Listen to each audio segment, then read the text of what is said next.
క్రైస్తవం ఈ దిన దేవుని వాగ్దానం కీర్తనలు 37వ కీర్తన 4వ వచనం. ఆయన నీ హృదయ వాంఛలను తీర్చు. దేవుని బిడ్డలారా, కీర్తనీయుడైనటువంటి దావీదు గారు ప్రభువుకి యెహోవా మన హృదయ వాంఛలను ఎలా తీర్చగలడో తెలియపరుస్తూ ఉన్నాడు.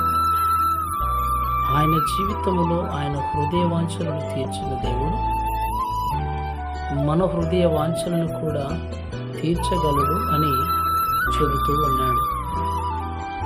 తాను ఒంటరివాడిగా ఓడిపోవలసినటువంటి స్థితిలో దేవుడు నిలబెట్టి విజయాన్ని ఇచ్చాడు. కృంగిన స్థితిలో దేవుడు ఆదరించి ఆనందాన్ని ఇచ్చాడు. ఎన్నడూ కూడా దావీదు సిగ్గుపడేలా దేవుడు చేయలేదు. దావీదును దేవుడు ఎల్లప్పుడూ హత్తుకొని ఆయనను బలపరుస్తూ స్థిరపరుస్తూ వచ్చాడు. ఆయనకి మహిమ కలుగాక.